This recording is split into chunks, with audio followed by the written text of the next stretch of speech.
9958, nanti saya lupa. Karena ini sangat penting. Karena mulai saat ini Pelni sudah menerima ibadah. Sekali lagi tepuk tangan bagi kru-kru kapal yang sudah mengizinkan kita di sini, termasuk nahoda yang luar biasa. Ya, sebelum dapat izin, saya sudah ngomong sama kur tadi. Belum dapat izin, saya sudah katakan nanti kita beribadah kepada Tuhan. Saya mau katakan itu ada artinya. Ya, kenapa saya dahulukan sebelum dapat izin? Baca nanti Markus 11 ayat 24. Jika saudara bermohon berdoa tanpa saudara percaya sudah diberikan, niscaya saudara tidak menerima. Buka Markus 11 ayat 24. Inilah doa seorang Kristen, bukan agama Kristen. Siapa yang beragama Kristen? Yang cepat, kita coba angkat tangan. Yang beragama Kristen semua? Siapa yang orang Kristen? Sama, saya bilang tidak sama, Pak. Kita boleh berdebat dengan itu. Silakan, Pak. Kalau saya bilang, kalau orang Kristen sudah orang yang rindu setiap saat menderita seperti Yesus, itu orang Kristen. Ada banyak agama Kristen mengaku orang Kristen hanya minta berkat. Benar atau benar? Ada pernah saudara berdoa, Tuhan jadikan aku berkat kepada orang lain? Ada saudara berdoa dan minta seperti nyanyi kita pertama saya catat, aku cinta seperti Yesus. Tetapi banyak orang hanya kuasa kebangkitannya, tetapi tidak mau dengan kematiannya. Tepuk tangan buat Tuhan. Kalau saudara hanya mengandalkan gerejamu, tidak sampai saudara ke surga. Percayalah. Saya apresiasi saudara saya yakin dari Mesianik. Saya gabung kepada semua gereja. Semua gereja saya layani. Walaupun HKI-nya gereja saya, Kuliah Kristen Indonesia, sama dengan Sintua di sini. Tidak kebetulan saya jumpa sama dia. Saya hantam dia dengan firman Tuhan. Saya orang Sintua, satu firman Tuhan pun tidak bisa dilontarkan. Inilah orangnya Sintua. Saya permalukan dia karena iblis yang berkuasa masih pada dia. Bagaimana saya orang Sintua, satu firman Tuhan tidak bisa diucapkan? Tolong angkat tangan yang 20 firman Tuhan tanpa dibaca. 20 aja. Tidak ada yang angkat tangan kan? Inikah orang Kristen? Agama Kristen boleh 10 Danga dong Ora-ono. Kalau sampai 43 memalukan, 10 pun tidak ada. Aku mau cinta Yesus, tapi perkataan Yesus tidak pernah termeterai di dalam dirimu. Saya tidak menghakimi, tapi saya tahu saudara-saudara mungkin belum seorang Kristen. Betul saudara sudah dibaptis, betul sudah saudara melakukan aturan gereja, tetapi sudahkah saudara mengikuti perjalanan Yesus? Tidak harus melalui perjalanan Via Dolorosa dalam sengsara, tidak usah. Tetapi salibkan, pikul salib, mengampuni orang yang bersalah kepadamu, memberkati musuh-musuhmu. Saudara selalu berdoa, Bapa kami, ampunilah aku, ampunilah kami seperti kami yang sudah mengampuni orang bersalah kepada kami. Tapi bohong. Angkat tangan kalau saudara Tuhan berkati. Siapa yang masih berdoa, Bapa kami, dosa-dosa orang lain masih disimpan. Angkat tanganmu, biar Tuhan memberkati. Tidak ada? 1, 2, malu-malu di sana. Luar biasa ini Tuhan. Berarti waktu saudara berdoa, Bapa kami, ampunilah kami atau aku, seperti aku mengampuni orang bersalah kepadaku. Sekali lagi saya katakan, ini enggak main-main kawan. Dari pertama kita dalam nama Yesus. Saya berdua dalam nama Yesus. Tanpa kesucian kami tidak mengerti firman Tuhan. Berdoa juga tadi di depan, tanpa kesucian kami tidak mengerti firman Tuhan. Jangan permalukan Tuhan Yesus. Tembok lampu ini dan semuanya bisa mendengar. Ranting dan sepatu ini juga bisa mendengar. Saya mau tanya sekali lagi, jangan sampai saudara dipermalukan Tuhan. Siapa yang sering berdoa Bapa kami yang ada di dalamnya, ampunilah aku, ampunilah kami seperti kami, atau aku yang mengampuni orang yang bersalah kepadaku. Pada saat saudara berdoa, masih ada kesalahan orang lain, saudara simpan. Sekali lagi saya tanya, angkat tanganmu, puji Tuhan. Angkat tanganmu, puji Tuhan. Jangan lihat gereja saya, jangan lihat saya. Saya berbicara tentang firman Tuhan, tidak denominasi. Baik, saya tidak tahu yang tidak angkat tangan. Tuhanlah yang tahu. Diberkati tangan-tangan yang terangkat.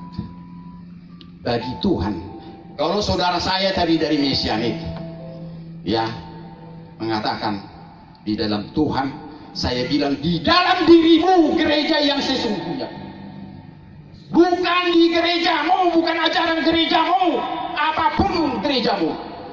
Kembali kepada dirimu. Karena apa? Karena apa? Roh Tuhan ada padamu, kawan.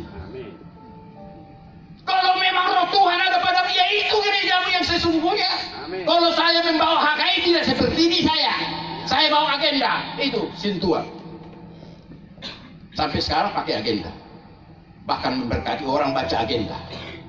Doa dan khotbah baca agenda. Saya tidak menghina gereja saya. Tepuk tangan kita berdoa untuk gereja kita. Amin. Gereja harus diperbaiki, direformasi, harus sesuai dengan firman Tuhan. Saudara berdoa sih baca-bacaan, jangan katakan membaca doa. Kalau saudara sudah membaca doa, percaya itu mantra. Renungkan baik-baik. Kenapa saya bilang mantra? Tuhan kita itu sama, Elohim sama Adonai sama Tuhan yang Maha Hadir, ada dia di sini. Amin. Kenapa saudara baca-baca sama dia? Termasuk jika saudara berkhotbah, jangan baca khotbah. Geleng-geleng kepala Bapak Sintua tadi. Mau 100 tema satu hari bisa, saya bilang sama saya. Biarlah roh Tuhan yang memimpin lidah saya ini. Dan setiap saya berkhotbah berdoa tidak pernah saya cak. Awal nanti Mei saya sudah khotbah di Polda Metro Jaya Jakarta. Boleh lihat YouTube saya, prison, penjara, prison, hospital, rumah sakit, crusade, perang salib, crusader orangnya. Silakan baca kalau mau perhatian dengan firman Tuhan. Jangan muliakan saya. Saudara bisa lihat nanti bagaimana pelayanan saya di penjara-penjara, pelayanan saya di kantor-kantor polisi. Ada banyak air mata seperti putri raja ini. Dia menangis, saya turut menangis. Di penjara saudara lihat air mata bergelimpang. Baca nanti Matius 25 ayat 31 sampai 46. Saudara harus praktekkan itu kalau saudara menjadi orang Kristen. Jangan lupa Matius 25 hanya ada di situ. Matius 25 ayat 31 sampai 46. Terlalu lama kalau saya beberkan ini. Tanpa saya baca juga udah bisa melekat di sini. Maka itu saya bilang, kalau saudara orang Kristen berapa ayat yang saudara tanpa baca. Saya pernah diminta mengajar di sekolah tinggi teologi Siantar, calon doktor teologi. Padahal saya sarjana teologi pun tidak. Saya hanya master hukum. Saya seperti adik saya Joni Pardini, dia dapat doktor bidang teologi honoris causa. Dia sarjana teologi pun tidak, tapi pelananya yang kemana-mana. Jadi tidak perlu tegel bagimu. Makanya saya bilang, ibu bapak yang calon doktor, kemana doktermu itu? 10 firman Tuhan pun tidak bisa diungkapkan tanpa dibaca. Menangis saya. Bagaimana saudara menyanyi, aku cinta Yesus? Aku juga punya pacar. Pacar saya pertama, kedua, ketiga saya ingat. Kata-kata saya banyak yang saya ingat. Dan kata-kata pacar saya ingat sampai sekarang. Termasuk bapak ibu saudara-saudara. Itulah artinya pentingnya perkataan. Sekarang saya balikkan. Perkataan Yesus mana yang saudara simpan dalam hatimu? 10 ayat pun tidak. Siapa yang bisa menyebut Kejadian sampai Wahyu? Tolong angkat tangan. Ini interaktif. Ada? Puji Tuhan, hanya satu orang. Berarti tidak cari-cari lagi di mana Yohanes. Terkadang orang Yohanes sama surah Yohanes tidak tahu membedakan Injil Yohanes dengan surah Yohanes. Apa bahasa Betawinya itu berantakan. Itukah orang Kristen? Bukan hanya jemaat Sintua pendeta pun kelabakan, bukan. Jadi keras pun khotbah saya ini. Saya yakin di sini banyaknya Sintua. Dan dalam perjalanan pun terkadang banyaknya pendeta. Saya sedikit tidak menerima apa yang dikatakan Abika tadi, tidak ada pendeta. Banyak pendeta sembunyi, tidak pede khotbah, tidak ada persiapan saya. Itu kami bahas tadi. Kalau saudara hamba Tuhan, jangan katakan persiapan. Jangan seperti pengakuan Sintua, tunggu saya dapat jadwal baru saya mempersiapkan diri. Bukan hamba Tuhan itu, kawan saya. Bertobat. Kapan saja pun hamba Tuhan harus siap. Itu baru orang Kristen. Saya tidak mengatakan saya sudah sempurna. Jangan. Tidak berani saya bilang. Dan saya tidak katakan saya lebih hebat dari saudara. Tetapi kalau saudara tanya saya berapa firman Tuhan yang bisa saya lantunkan, di atas 800 ayat, mendekati 1000 ayat. Tidak usah saya praktekkan di sini. Dan tidak maksud saya itu biar saudara membanggakan saya. Kalau saya pun bermegah, saya bermegah di dalam Tuhan yang memberikan kemampuan saya ratusan bahkan sebentar ribuan ayat. Amin. Tangan Tuhan. Dan satu hal saya mau katakan kepada saudara dalam kesempatan yang sempit ini. Terima kasih di sini yang HKBP, tolong angkat tangan. Puji Tuhan. Yang sama dengan HKBP, GKPI apa semua, GKPI semua yang sama. Puji Tuhan. Yang karismatik semuanya, tolong angkat tangan. Puji Tuhan. Yang Katolik, amin. Yang Adventis atau Mesianik, ya saya kenal dulu dari Selempang. Karena saya melayani semua gereja, kawan. Bukan harus saya menjadi seorang karismatik kalau saya melayani karismatik. Bukan saya harus menjadi Adventis kalau saya melayani di Adventis. Jadi saya mau saya mengajak saudara-saudara bergabung dalam persekutuan kita. Puji Tuhan kalau hambanya tadi 10 orang. Tolong Pak, saya satu orang nanti di sana. Saya catat dulu nama saya. Jadi saya mau katakan apa? Banyak beragama Kristen tapi bukan orang Kristen. Tolong Pak renungkan dalam-dalam. Jangan merasa terpukul. Kalau menjadi orang Kristen, setidak-tidaknya pada saat saudara berdoa Bapa kami yang sering saudara doakan, saudara betul-betul tidak ada menyimpan kesalahan orang. Salah satu contoh. Amin. Tepuk tangan buat Tuhan. Dan kedua, bagaimana saudara diampuni dosamu, saudara tidak mau mengampuni orang berdosa kepadamu. Baca Markus. Dan di Matius 6, 14-15. Markus 11 ayat 25-26. Baca di situ. Apabila saudara mengampuni orang bersalah kepadamu, maka Bapa di sorga mengampuni engkau. Apabila engkau tidak mengampuni orang bersalah kepadamu, maka Bapa di sorga tidak akan pernah mengampuni. Amin. Amin. Amin. Jadi di mana Kristenmu, kawan? Dan pada saat saudara mengaku dosa, sebutkan satu-satu. Mencuri ayam, berzina, ya berbohong. Harus baca nanti pertama Yohanes 1 ayat 9. Jika engkau mengaku dosamu, mengaku, maka Tuhan itu Elohim itu setia dan mengampuni segala dosa dan kesalahan. Balikkan, jika saudara tidak mengaku maka dosamu tidak diakui, diampuni. Ada banyak gereja tidak mengajarkan ini. 3 kali saya ditabalkan menjadi misionaris evangelis. Telanjang semua. Bukan hanya saya berzina kepada manusia, saya berzina kepada binatang lagi. Coba bayangkan. Siapa sanggup pendeta? Kepada binatang saya berzina.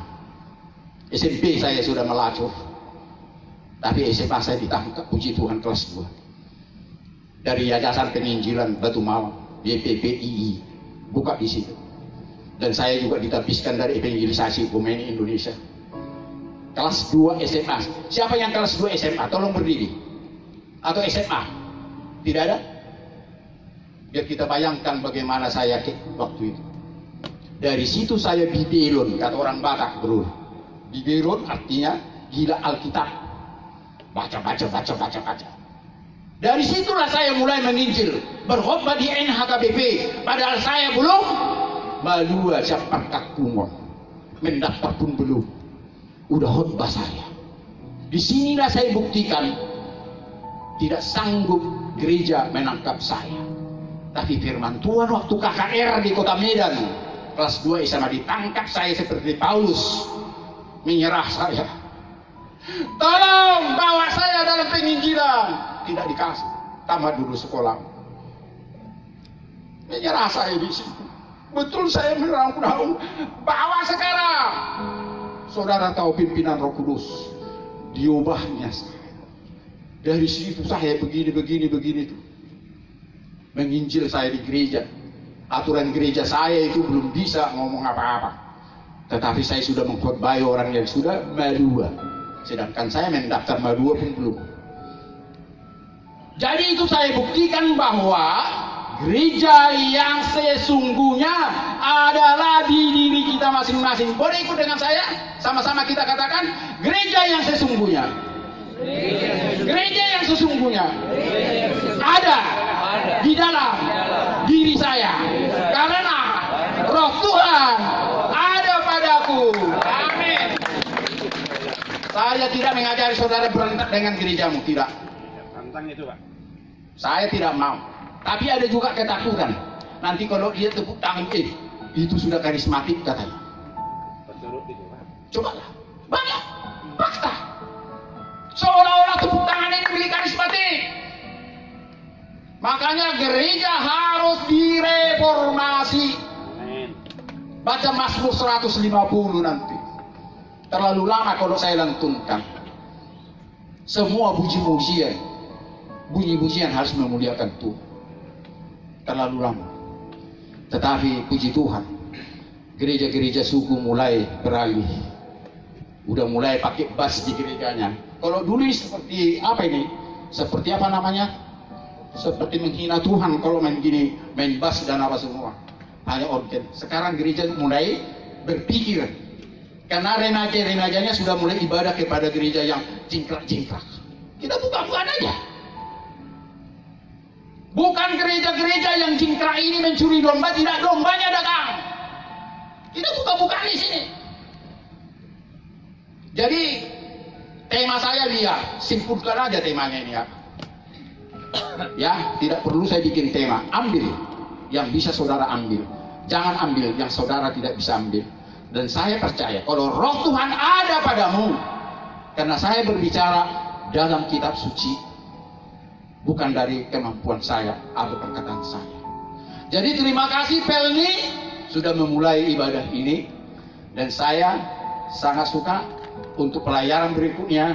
Dan saya pulang nanti Medan lagi minggu depan naik ini, dan saya minta juga tetap dijalankan sekalipun tidak harus saya yang khotbah di sini. Amin.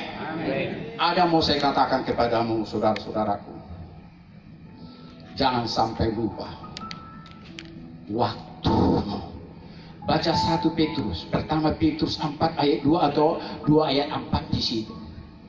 Terkadang balik-balik. Cukuplah waktumu dulu yang tidak memuliakan Tuhan. Mulailah waktumu sekarang.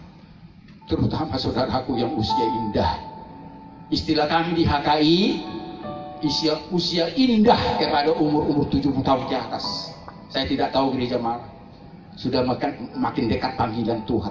Sekalipun saya minta usia saya 121 tahun. Ya, melebihi Musa Tuhan. Kasih saya melebihi umur Musa.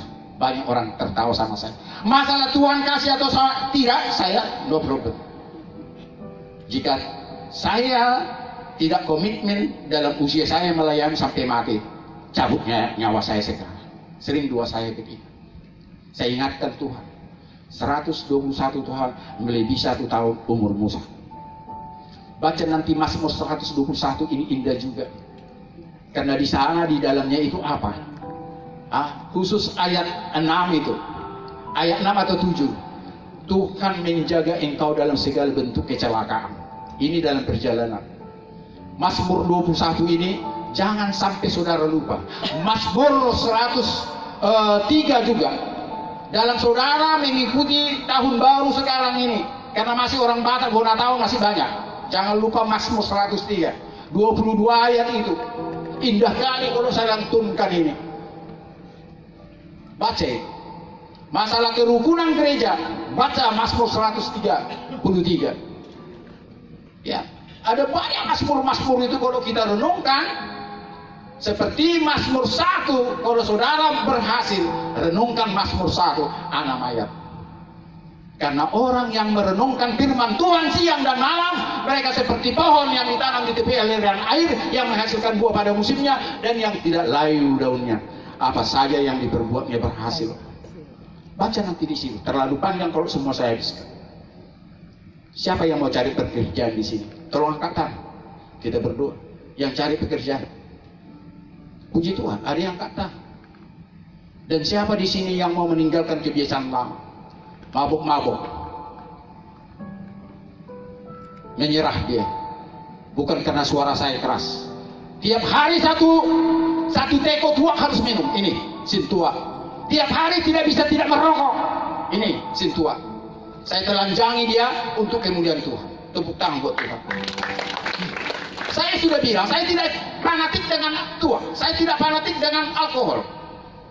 Itu saya bawa tua nias. Segini dia. Saya beli itu 90.000, sedikit saja. Tujuannya saya mau rendam bawang putih. Ada yang tahu ini kan? Jadi hitam dia. Betul? Jadi obat kan? Jadi kapan berapa tetes saat diminum? Bukan tua niasnya yang diminum, bawang putihnya yang dimakan. Saya bilang. Itu saya bawa sekarang. Artinya kita tidak usah fanatik dengan minuman keras, tapi pergunakan dia untuk memuliakan Tuhan. Bika Ambon kalau tanpa tua, bukan Bika Ambon namanya. Ya, Black Forest tanpa whisky, bukan Black Forest namanya. Jadi saya tidak setuju kalau banyak hamba-hamba Tuhan ya setetes pun tidak masuk, tapi minum obat batuk. Di situ ada alkohol. Jadi inilah artinya persaudaraan yang rukun. Jangan kita mendahului Tuhan. Ada pro dan kontra. Anggur yang di kana itu pakai alkohol atau tidak? Ada banyak hamba Tuhan, oh nggak ada alkoholnya, itu murni. Siapa bilang? Saudara bisa buktikan itu murni, anggur perasan. Karena bangsa Israel sampai sekarang juga ada ada roti tanpa ragi, ada roti pakai ragi. Itu juga tuang itu. Jadi jangan munafik lah kita. Banyak gereja sekarang munafik untuk mengkultuskan diri. Dosa besar. Pencitraan. Saya tidak suka gereja pencitraan. Harus begini, harus begini, harus begini. Syarat harus begini. Di penjara, siapa mau? Nanti lihat di YouTube saya, Prison Hospital Crusade. Siapa yang mau saya baptis? Saya lempar air itu. Kapan saya bawa dia ke kolam renang? Orang dia di penjara. Terserah saudara mengatakan saya salah, tapi iman saya. Jangankan air, pasir aja pun saya baptis di dalam nama Bapa, Anak, dan Roh Kudus. Yang penting iman saya diarahkan kemana. Saya tambahkan lagi dengan ini. Betseba, siapa duluan masuk dia sembuh, betul? Yang disembuhkan Yesus masuk gak ke kolam Betseba? Tidak. Jadi jangan bilang Betseba itu kolam itu yang menyembuhkan. Roh Tuhan yang menyembuhkan. Jangan bilang harus dibaptiso, harus gini, harus gini, harus gini, harus gini. Inilah masuk iblis. Perpecahan gereja di sana sini. Bagi saya, bukan saya salahkan dibaptiso, dicemplung, enggak. Tapi kapan kolam saya bawa ke penjara? Mereka minta dibaptis. Jawab saya dengan jujur. Tunggu, mati nanti di situ. Jadi itulah, kalau roh Tuhan ada padamu, dia kasih hikmat dan kebenaran.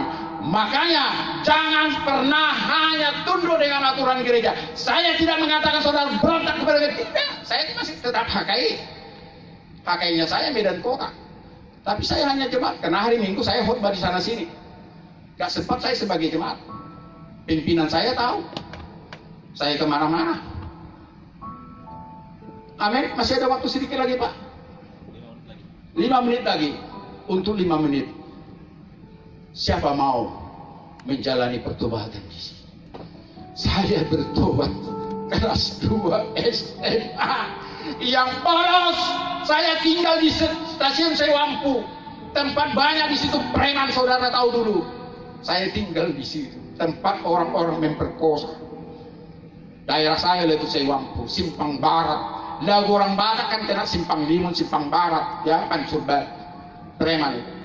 Zaman saya di situ banyak memperkosa anak sekolah.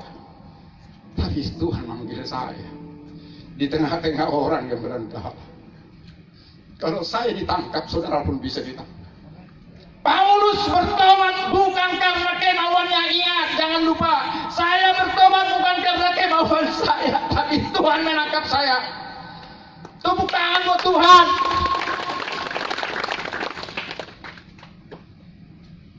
Jadi jangan katakan saya belum siap, saya belum siap. Kasih hatimu. Kasih hatimu, buka hatimu. Lihat, aku berdiri dan mengetuk. Barang siapa yang membuka pintu bagi, aku akan masuk dan makan bersama-sama. Ada satu tindakan bagimu kawan, buka pintu. Bukan tidak bisa Yesus masuk tanpa pintu. Bukan tidak bisa Yesus tanpa engkau membuka hatimu. Tapi puji Tuhan, pada saat KKR waktu itu saya buka hati saya. Pertama saya ikut KKR di situ dan pertama langsung saya ditangkap. Datang mama saya waktu masuk hidup. Udah gila kau kata. Apa enggak gila, saya akui dosa saya. Berzina SMP mama kan enggak tahu. Udah berzina aku di Kampung Keleng, mama enggak tahu. Siapa orang Medan sini? Kampung Keleng tahu kan? Saya udah berzina SMP. Percayalah kalau saudara tidak mengaku dosa-dosamu secara jujur di hadapan manusia dan Tuhan, tidak akan terampuni. Jangan seperti nenek-nenek tua. Saya sama dosa nami, itu Tuhan doh naso itu Tuhan. Enak banget. Makanya hati-hati soal dosa kawan. Hanya 2 dosa yang tidak terampuni. Siapa yang bisa jawab? Hanya 2 dosa yang tidak terampuni menurut Bible, bukan menurut sekte. Tolong angkat tangan, yang kencang. Yang kencang kuat. Saya tahu kan sama dosa Roh Kudus. Menghujat Roh Kudus, menghujat anak manusia, diampuni tidak? Banyak orang tidak mengerti itu. Menghujat Roh Kudus tidak diampuni, menghujat anak manusia diampuni. Apa maksudnya itu? Anak manusia Yesus. Terus Roh Kudus? Roh Kudus kan firman Tuhan kan? Ya. Terus? Ya kalau anak manusia kan Yesus anak manusia. Ya. Ya itu bahkan diampuni. Kalau kesalahan Yesus diampuni. Terus? Karena Roh Kudus masih ada. Sekali lagi Bapak. Kesalahan sama Tuhan Yesus masih bisa diampuni. Tapi kalau sama Roh Kudus tidak bisa diampuni. Bisa Bapak buktikan dengan firman Tuhan? Ada banyak orang bisa ngomong tapi nggak bisa dibuktikan. Dari mana dasarnya Bapak ngomong demikian? Karena memang mula kan hanya satu yang sering dikerjakan. Dosa yang tidak bisa diampuni hanya satu, hanya dosa sama Roh Kudus. Itu aja kita sering dengar. Setan juga tahu Bapak. Lebih pintar banyak setan dari orang-orang beragama Kristen. Aku tahu kau anak Elohim, aku tahu engkau Tuhan, jangan hukum aku sekarang, karena belum saatnya engkau hukum aku. Masukkanlah aku ke babi-babi itu. Setan tahu hari penghukuman. Betul, amin. Pintar. Jangan hukum aku, bukan sekarang hari penghukuman. Jadi jangan kita kira setan itu bodoh amat. Pintar. Saya langsung aja jawab. 7 perkataan Yesus, Yesua, Hamasiah di kayu salib terlalu lama. Salah satu dikatakan yang pertama, ampunilah Bapa mereka sebab mereka tidak tahu apa yang diperbuatnya. Itulah Yesus sebagai manusia mengampuni orang. Tidak usah panjang lebar. Dia berbicara di situ sebagai manusia. Ada gereja mengajarkan dia tetap sebagai Elohim. Saya tidak mencari perdebatan. Pencipta langit dan bumi tidak perlu menderita dan mati. Baca Mazmur 121. Tuhan tidak pernah tertidur dan terlelap. Tak kiai. Karena dia adalah Olam Paet, kata bahasa Ibrani. Dia adalah El Gibor, jaya dan perkasa. Tidak perlu makan dan minum, apalagi tidur. Kita yang perlu makan dan tidur. Tuhan tidak pernah tidur. Jadi yang mati itu adalah manusia biasa. Karena itu dia juru selamat. Kalau Tuhan yang mati tidak dikatakan Yesus itu juru selamat. Tidak usah jauh-jauh. Kalau mati di mana menderita dia. Saya buktikan dia manusia yang mati. Bapak kalau boleh cawan ini lalu daripada, tetapi bukan kehendakku tapi kehendakmu. Itulah Yesus sebagai manusia. Ada banyak waktu saya khotbah di gereja-gereja suku tidak bisa membedakan Yesus sebagai manusia dan Yesus sebagai El Sebaot, pencipta langit dan bumi. Dan yang dikatakan anak manusia, kalau kita menghukum berdosa kepada Yesus sebagai manusia, dia mengampuni kita. Tetapi kalau dia sebagai pencipta langit dan bumi atau Roh Kudus, kita tidak akan terampuni. Itu yang pertama. Yang kedua, baca 1 Yohanes 1 ayat 9. Jika saudara tidak mengaku dosamu, maka dosa apapun tidak akan pernah terampuni. Renungkan dalam-dalam itu. Agak jarang di gereja saya mengingat pertama Yohanes 1 ayat 9 itu. Hanya kalau hujat kepada Roh Kudus saja. Jadi hati-hati kita. Harus kita akui dosa kita. Kenapa saya sampai katakan berzina sama anjing? Masih khotbah saya ini dengar orang. Jody Pardede khotbah masih didengar. Bukan hanya dia main sama perempuan, tapi sama laki-laki, sama bencong. Dia buka semua borok-borok. Tadi saya katakan sama Sintua, kalau emas dan perak dibakar, baru murni. Kalau kita mengaku dosa, inilah sebagai api. Anggap kita perak-perak dan emas yang belum dibakar. Tatkala kita mengaku dosa kita secara letter sama dengan emas perak sedang dibakar. Percaya atau tidak, renungkan dalam-dalam. Percayalah. Jangan gampang doa Bapak kami. Karena ada di dalamnya, saya ulang-ulangi.